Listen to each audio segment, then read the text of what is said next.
Hello, everyone, and welcome to ODTUG's online educational webinar series. Today, we will hear from Andy Starks on the topic of superior strategic planning for the retail industry utilizing Oracle Strategic Modeling. For your convenience, this webinar will be recorded and posted to our website for all individual and corporate members. Please place all questions in the question box at any time during the presentation, and they'll be answered towards the Q&A at the end of the presentation. Hello, Andy, and thank you for being here. Thank you. Good morning, everybody. My name is Andy Starks, and just a real quick background on myself before we get going with the presentation. I'm with Alithya, which is an Oracle Platinum partner. I've been with Alithya for 13 years, and I've been working in the Oracle EPM space for over 20 years now. Most of that time has been spent working with strategic modeling, and before that, it's on-premise equivalent, Hyperion Strategic Finance. And I've been working on the implementation side of things, so helping our customers leverage their investment in this technology. Done dozens of implementations, quite a few in the retail space. So we're going to focus on that, but if you have any more information, if you have any questions or interest in strategic modeling in general, we have a lot of good content on our website at www.alithya.com/en/insights. I post all my blogs and other webinars that I've conducted on there. In terms of our agenda, I have a few slides I want to cover off real quick just to give folks that aren't familiar with strategic modeling an overview of what it is, and then talk through some retail use cases for strategic modeling. And then after that, we'll get into a demonstration of strategic modeling for retail. And then we'll wrap up with any Q&A. So I'm with Alithya, as I mentioned. Alithya is an Oracle Platinum partner. We've been in business for over 25 years. We've worked with over 1,200 clients, and across that client base, we've done over 3,000 projects. Many of those have been in the cloud space. I think we've done over 700 cloud projects, obviously in the last 5 to 10 years since PBCS came out. And we, have a variety of different deployment models. Right now, our primary focus is cloud, but we do a lot of hybrid implementations as well, and some still some. We do service customers across EPM, analytics, ERP, supply chain, and HCM. We've got 8 Oracle ACEs on our consulting team, which I think is close to the highest level across any consulting firm out there. We have over 320 Oracle-focused consultants, and our strategic modeling team has over 30 years of experience and done over 100 projects in strategic modeling and on-premise HSF. All right, so just real quick in terms of where strategic modeling fits. It is part of Oracle's EPM Cloud Planning Bundle. So many of you that may be planning customers already own this software. It's bundled, whether you have PBCS, the EPM Cloud Standard Edition or Enterprise Edition, it becomes a standard part of what's available to you in licensing. So the thing that's unique about strategic modeling is it is geared towards the strategic, the high level, being agile, allowing you to do a lot of scenario modeling, quick turns of your analysis. It also has a lot of balance sheet and cash flow capabilities. So the other out-of-the-box modules in Oracle's EPM Cloud Planning System tend to be focused on the near term and on the detailed, so workforce, building things up by the individual employee or position level, projects and capital, planning by individual project or capital asset. And financials really is geared towards bottoms up forecast and budget cycles. You might be down at the cost center, department levels, very detailed levels of grain. Strategic modeling is meant to be at a higher level so that we can do really quick scenarios and understand the financial impact of a decision in a timely manner. In terms of the use cases for retail, like I said, we've implemented this for quite a few retail companies over the years.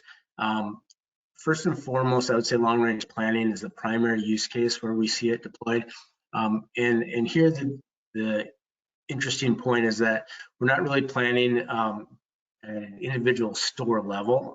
We're taking it up a level detail from there. We're typically modeling out pro formas by store types or concepts so that you can quickly model what if we add 5 stores of this concept and 10 stores of this, or maybe we're going to close some stores or relocate some stores. We can quickly model those scenarios. We have P&L pro formas built up that allow us to see the flow through impact of decisions immediately.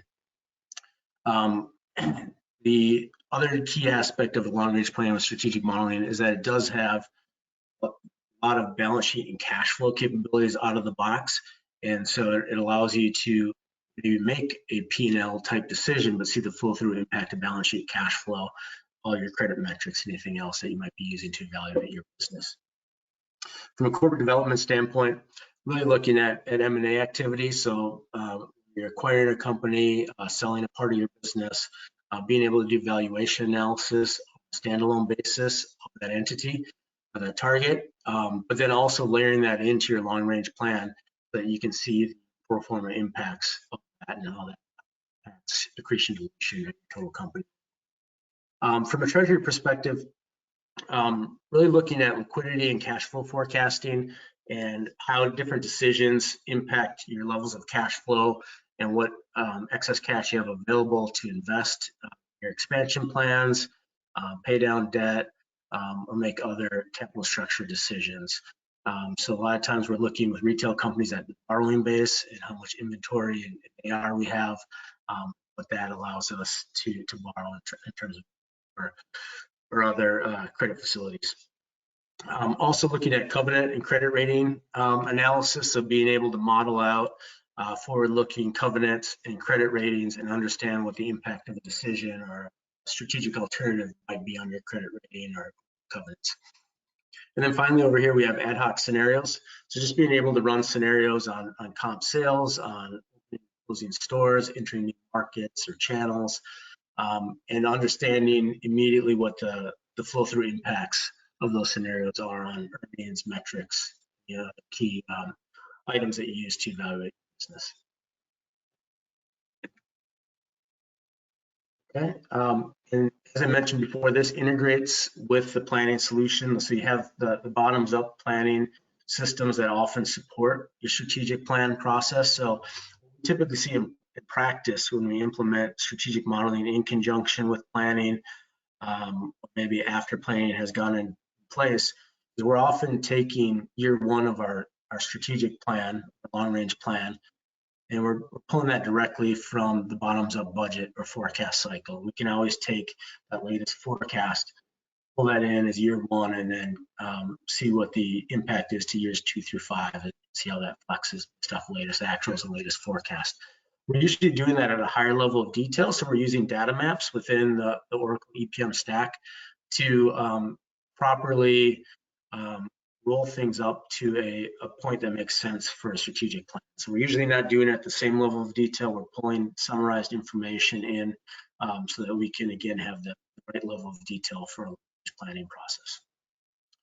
And then we also can send targets back into the planning system. So as we're setting the vision for where we want to take the company in the next 5 years, year 2, as it becomes time for the budget season, can get fed into the planning system so that the cost center owners and budget owners have a view into what the target should be based on the strategic plan that we set within strategic model. All right, so with that, I'm gonna launch into the demo. So I'm gonna start off in the web. So I've opened my browser here. You see I've got my EPM Cloud Planning instance, and I have strategic modeling as one of the icons available to me. And then I can, customize these navigation flows to show whatever elements I want underneath that, along with all my planning artifacts. So I'm going to start off here in the scenario roll-up side of things, and I'm going to click on my consolidation structure. And what this is it's a representation of our organizational structure from an LRP perspective. So we can obviously build this out at any level of detail that makes sense. It could be by legal entity, it could be by management reporting entity, it could be by geography, as this one is. And then we can layer in strategic initiatives, targets, maybe new store concepts, things like that as well. And then we use the business case concept to allow us to do organizational type scenarios. So what I can do with this is, if I want to look at my higher comp sales across my operating geographies, I can roll that up with the base case for my other entities. Or if I want to do upside across the board or downside across the board, I can do that. We can also blend scenarios, so I can look at an expected case where maybe North America has higher comp sales, EMEA has lower comp sales, and so it doesn't have to be uniform. Business case is the reportable element that we then compare things across. And then I can also include and exclude targets, strategic initiatives. So if I want to just look at my existing business, exclude my strategic initiatives, my target acquisition down here, you can see that these are all excluded now. So that allows me to do roll-ups with and without to easily isolate what the pro forma impact of a strategic initiative or group of initiatives is. And I can create as many of these as I want. So the process of that business case is quite simple. I just want to include initiative 2, for instance. I select that. What scenario I want to roll out for everything else. I've created this new business case. Now I can say right here, I'm going to right click, exclude, and exclude from the current business case. So now strategic initiative 2 is excluded. I'm going to roll everything else up. Again, I can compare each of these business cases side by side and see what impact. Okay, so let's open up one of the models and we can take a look at the individual modeling that's taking place with it. So I'm going to open up the North America entity.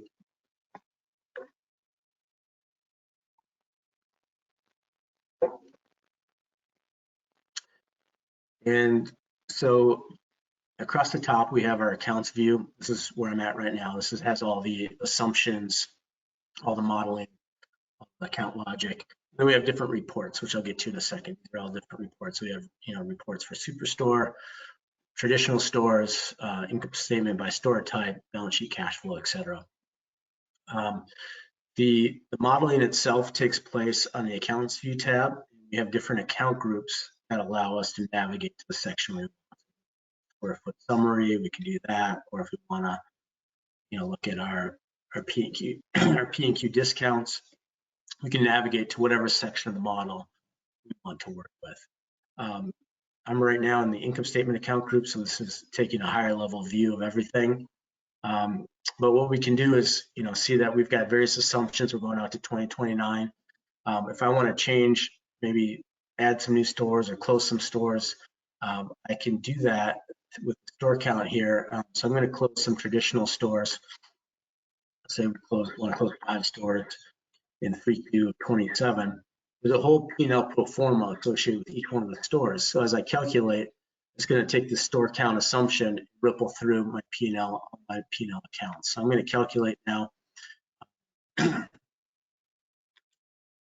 Calculate this, and you're going to see that it's going to cascade down. So it gives you nice visual cues in terms of what's changing. So obviously, my closings have changed. That means that my total store count has gone down as my traditional stores have gone from 650 down to 646, and more closing 5. And you can see how that cascades into the future as well. But as I scroll down, any account on my P&L that's impacted by this is going to be also highlighted in yellow. So as I get down into my variable expenses, you can see how my freight is impacted.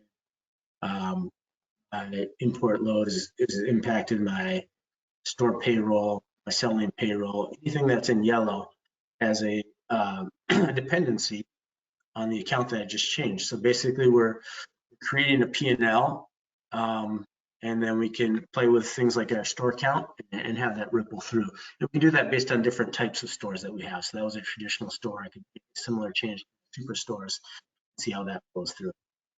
But at the end of the day, we're getting all the way down to EBIT, operating profit, net income, and then we can drill back. So if we want to see how this EBIT number was derived, I can click on Actions Audit Trail, and it's going to give me an audit trail into that calculation. See, okay, let's just take an operating profit, and back some miscellaneous expenses.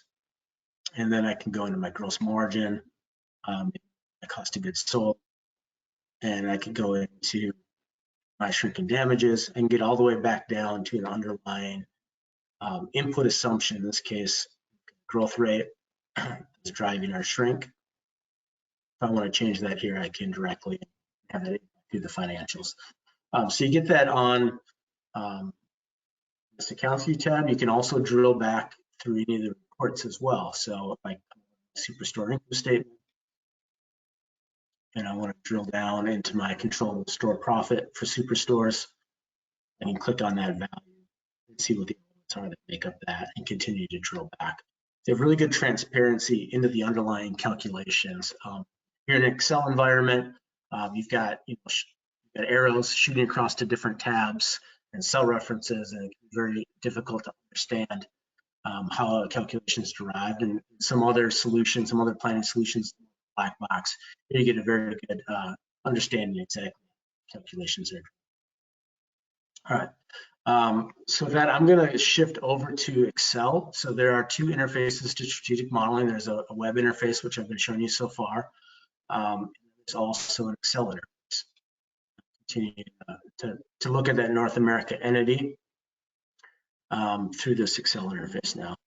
So we are in Excel. You'll notice just like there's a Smart View plugin for those of you that are planning users, there's a strategic modeling plugin to Excel. So you have a ribbon here that has all the functionality of strategic modeling within Excel.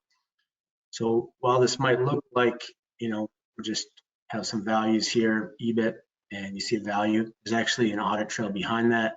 You have the full functionality of strategic modeling. So I can go back through the operating profit. And let's say I want to take a look at my SG&A expense. I want to look at my advertising. And I'm going to go into my advertising for traditional stores and maybe see how that's calculated. So I can see that's taking 3% times last year's advertising. So basically it's a 3% growth rate over last year. If I want to change that, I can come in here to my forecast method. And I can, you know, use any of the drop-down options that are currently available and switch it up here. So if I want to make it a percentage of my revenue, or if I want to, if I'm working on my balance.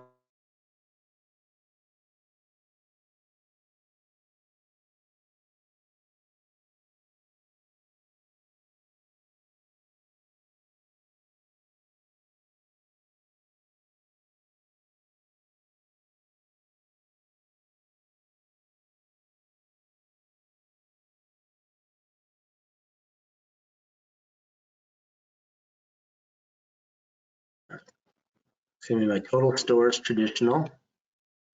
And I'm going to multiply that. I've got all my operators up here. I'm going to multiply that by my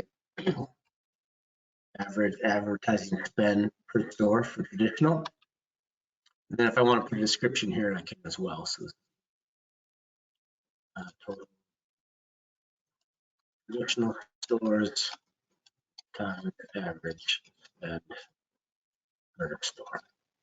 Okay, so just on the fly, change how that's forecasted. I'm now going to calculate my model, and I can see the flow through impact. My advertising was 206,558.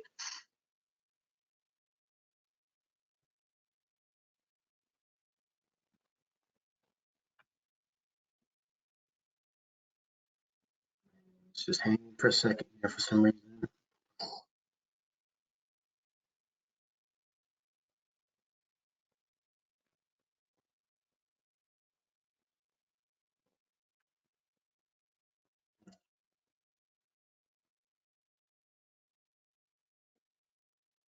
Give it just a second here. All right. Shouldn't take this long, so I'm going to kill this Excel and seem to have an Excel issue here.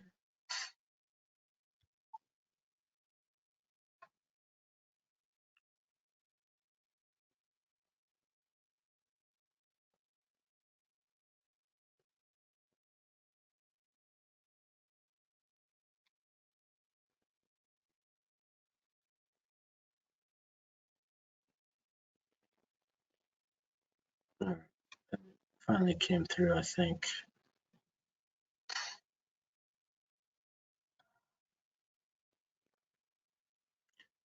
All right. Sorry about that. Let me just open up Excel one more time.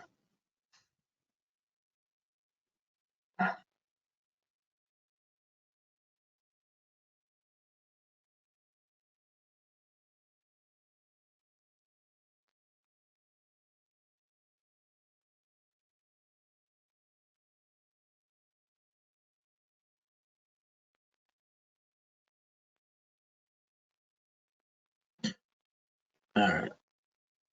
So strategic modeling, I'm going to open up my North America entity that I was just looking at.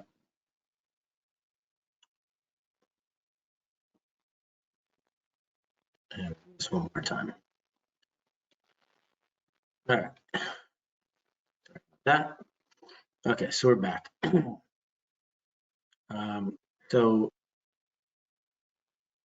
So you can easily change the forecast methods. Again, you can drill through, see what the formulas are, and then you have the ability to click on the forecast dialog box and change the method that you're using for every account within the system. Okay. I'm going to flip next to my store contribution report and show you guys. In this case, we have this particular company has traditional stores and superstores. Building up P&Ls for each of them. You can see the store count that we have, gives us our total store count for the company. And you can see that although we have a lot more traditional stores, our superstores are more profitable than our traditional stores. So that might be something we want to run a scenario on. We can also do goal seeks within strategic modeling. So if we wanted to seek for a specific value, I can click on goal seek and change how my store contribution is calculated. So I'm going to click here. I'm going to type store contribution as a percent of sales for traditional stores. Let's say we want that to be 2% instead of the 7%.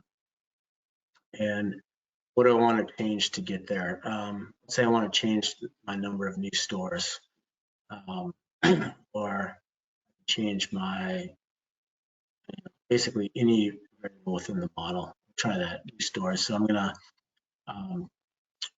go to a specific time period. And in this case, it's going to be Q26 to match what I have on the screen. And then I can hit the seek button and it's going to try to solve for that.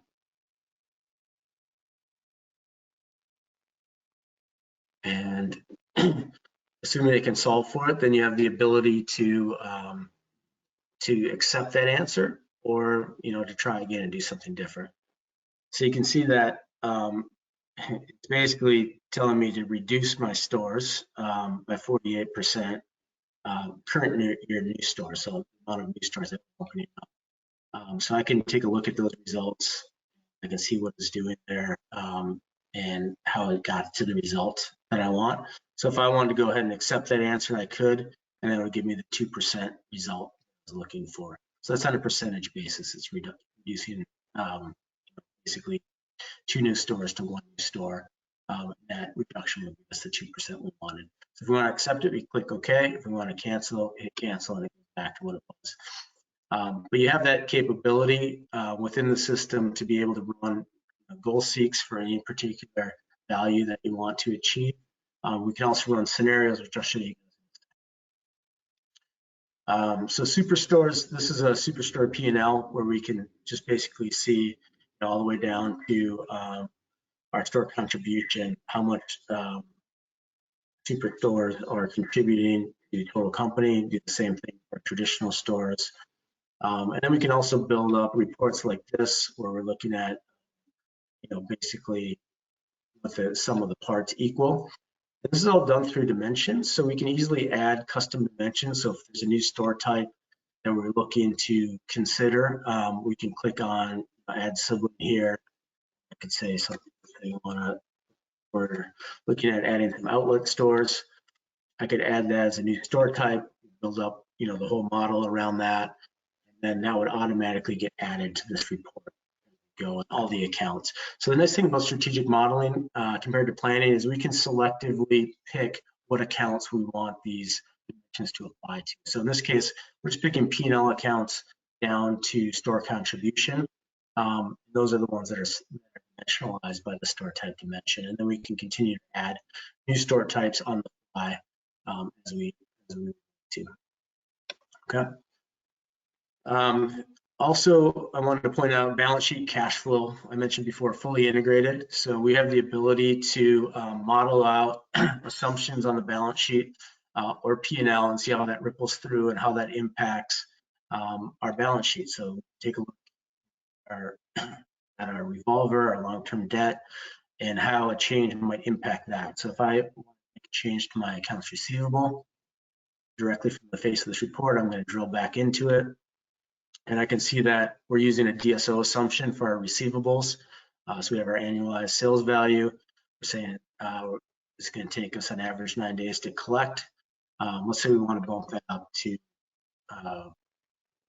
15 days instead. And see how that impacts things. So obviously that's going to increase my AR. We're going to see that it's going to have a corresponding impact on my long-term debt as well. So I'm going to calculate the model.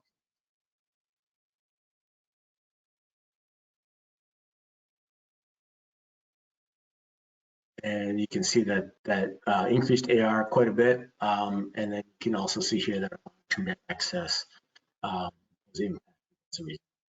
If we went the other way, there's a whole funding routine in strategic modeling that's out of the box. It allows you to pick how you're going to apply cash surpluses and how you're going to fund cash deficits.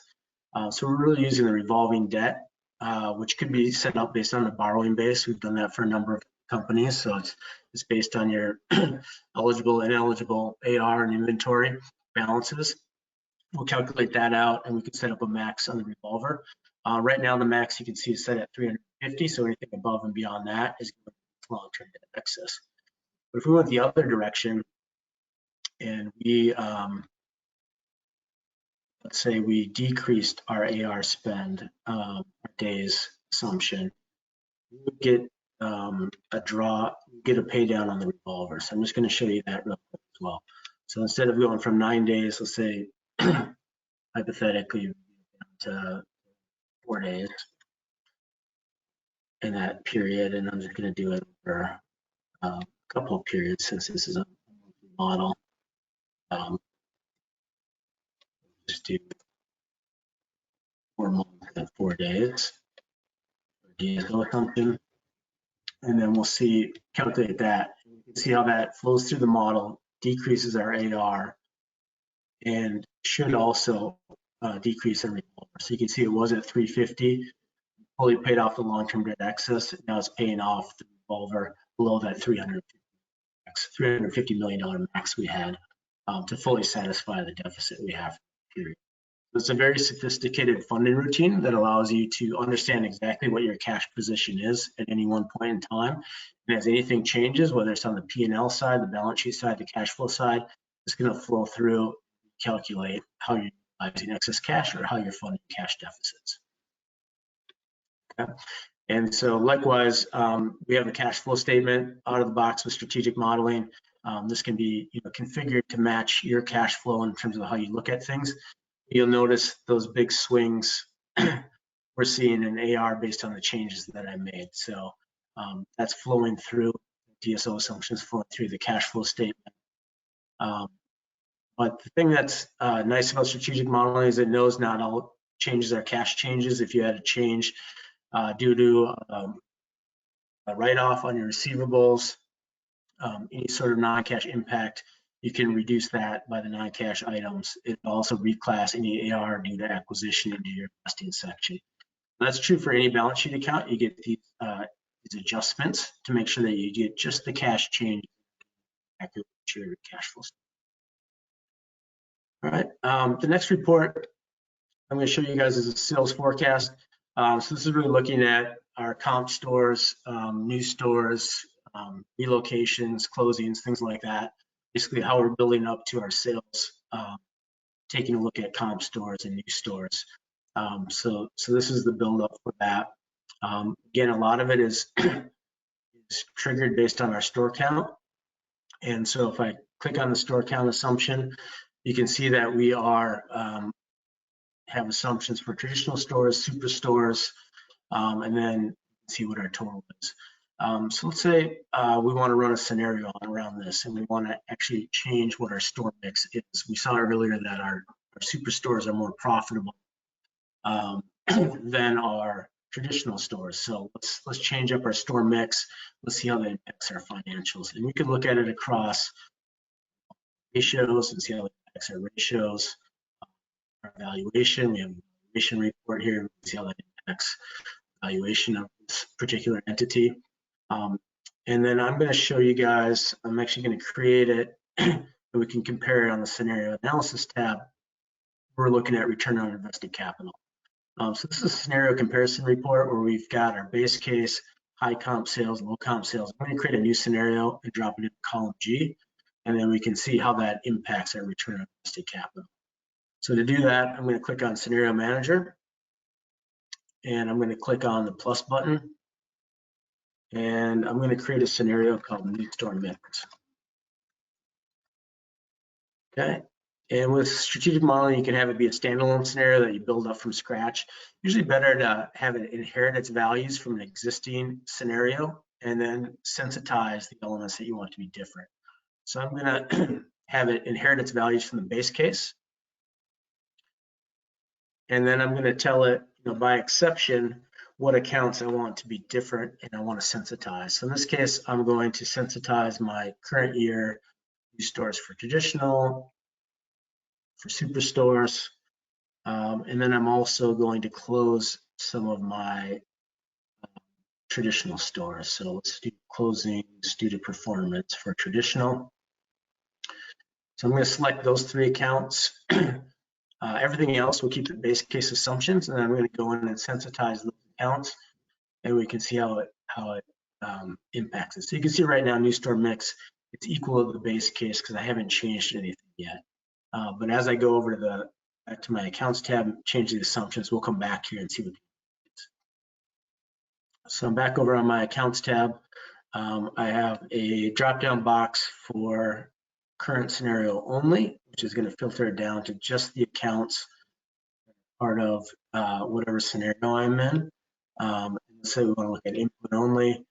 So if I have my higher comp sales, it's going to show me just the accounts that are part of my higher comp sales scenario.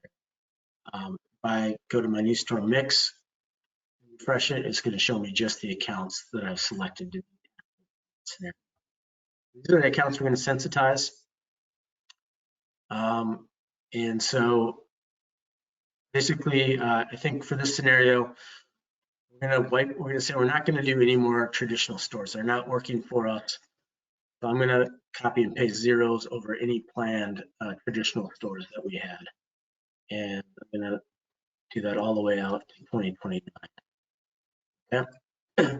And then for superstores, let's say we want to add 80 stores over the 5-year horizon. So that would be 16 per year, 2 per month for first year is a month. So that would take us out to September. And then the rest of the years are in quarters. So that's going to be a quarter. So I'll just type in 4 here. I'm just going to drag it across to all the future years. And then we're going to close some of our existing traditional stores.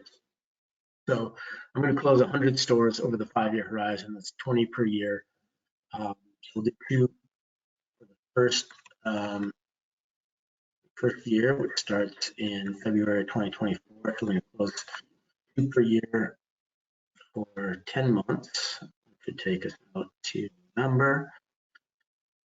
And then we're going to start in 2026, close 5 per quarter, total of 20 per year. Drag that across all the quarters. Okay, so I made those changes. now going to go ahead and calculate this new scenario that I've created, and we can see how that impacts any of my financial statements. So let's run through the full model, got these new assumptions in place. And so if we want to start out on our income statement, for instance, I can take a look at EBIT in 2029 and see that 71 million. I can toggle across any of these scenarios, and it's going to refresh and show me immediately what that value is for my new store mix. So it's 193 in this case. I can go to back to my scenario comparison report, my scenario analysis report. And I can see that my new store mix in 2026 at least is less, as a lower return on invested capital than my base case.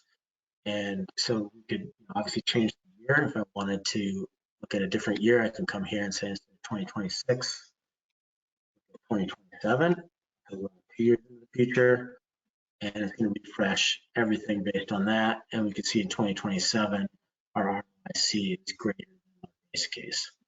It's going to be graphs as well.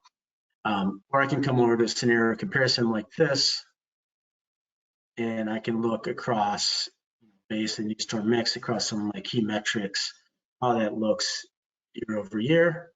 Or I can go to my valuation report as well, and I could say, you know what, I want to look at the full 5 years. What's the impact? Is this accretive to shareholder value, or you can see my base case, we have shareholder value 520 million. But if I shift over to the new store mix, how's it look? And we can see that we have now positive shareholder value. So you really have a lot of capabilities with the scenario tool to be able to create scenarios on the fly in a really quick manner, see them cascade through your financial statements and all your additional reports, and then understand exactly what the impact is and compare them side by side in the other scenario created, or compare them across multiple scenarios, understand what the variance is. So pretty powerful scenario capabilities. The other thing that I want to show you guys is at a total company level. So if I close out of this model and I'm going to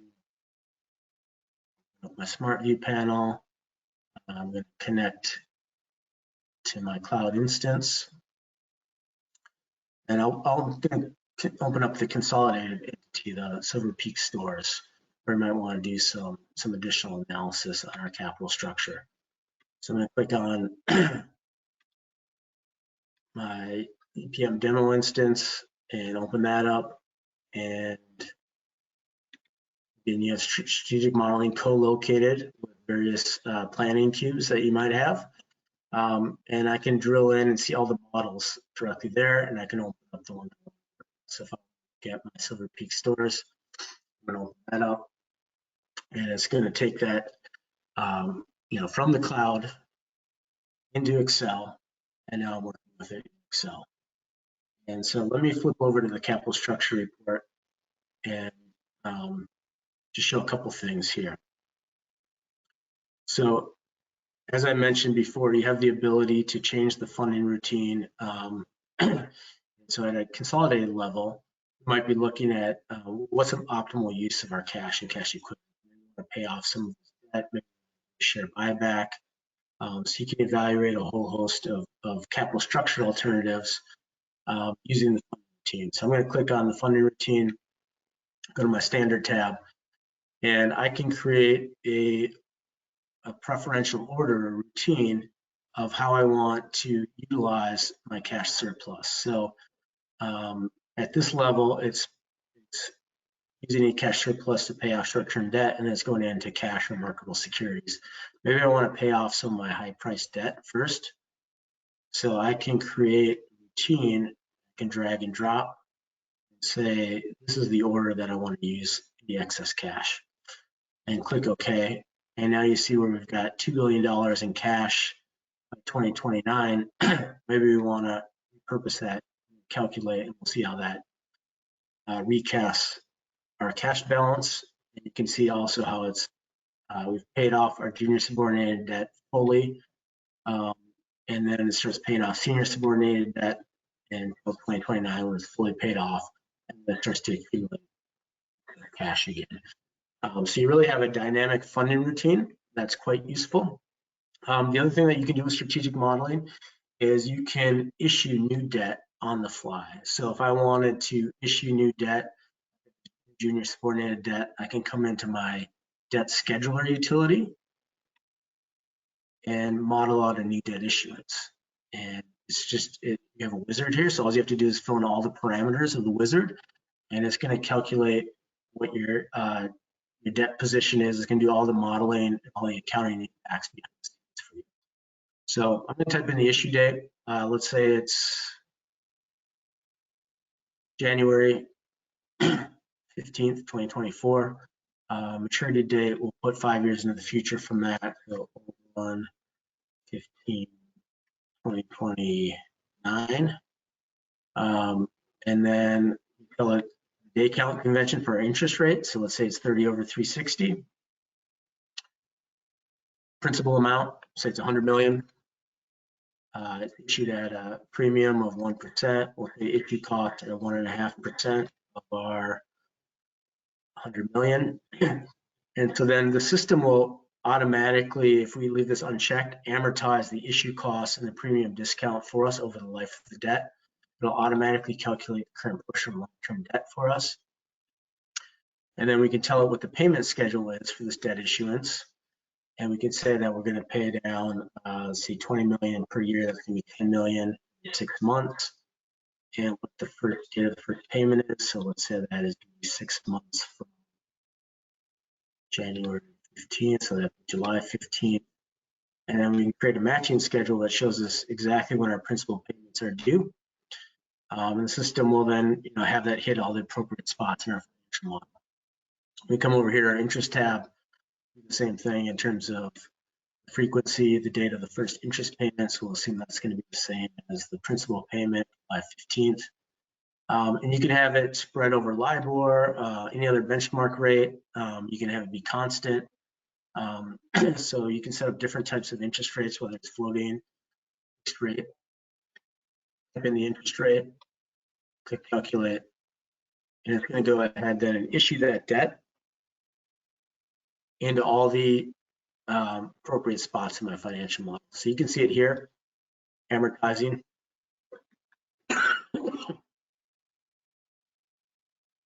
But it's also hitting the P&L on the balance sheet, and it's calculating all the correct interest impacts, amortization impacts, and everything else that's associated with issuance.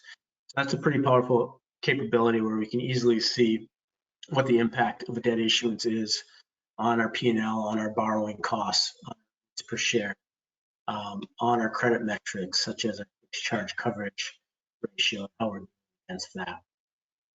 We can also, after we issue debt, look at a number of different covenants, but also credit ratings, so we can see how this debt issuance or anything else that we're modeling out in our financial model is impacting our credit rating. So this is an example of an S&P credit rating, but we'll typically build Fitch or Moody's credit ratings for our customers that are interested in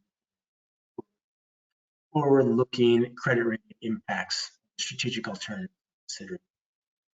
And then lastly, you have the ability to do valuation and see how it builds across your different segments, business units, so we can see how much value is being created in each one of the entities.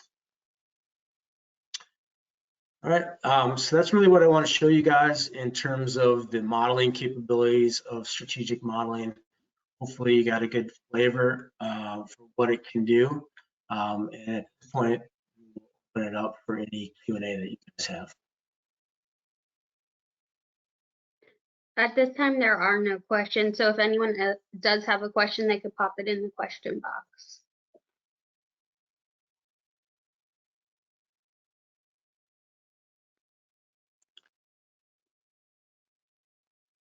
And if there are no questions now, you guys can feel free to email me. My email is here, andrew.starks@alithya.com. Happy to answer any follow-up questions you guys might have. Awesome. Thank you so much for a wonderful presentation. We appreciate you and your support of our organization. We hope you have a wonderful day and hope to see you soon on another webinar. Thank you so much, Andy. Thanks, guys.